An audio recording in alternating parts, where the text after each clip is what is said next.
జూబ్లీహిల్స్ ఉప ఎన్నికలో ఓటమి తప్పదని మంత్రులకు అర్థమైనట్లుందని BJP deputy floor leader Payal Shankar అన్నారు.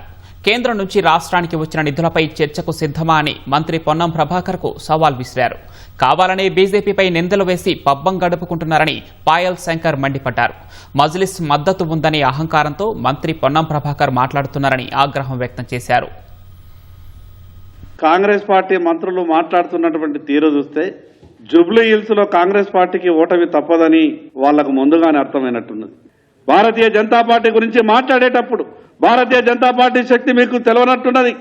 ఈరోజు కేవలం ఎంఐఎం మద్దతిస్తున్నదన్న ఒక మాటతోనే ఈ రకమైనటువంటి అహంకారం మీకు వచ్చింది కదా.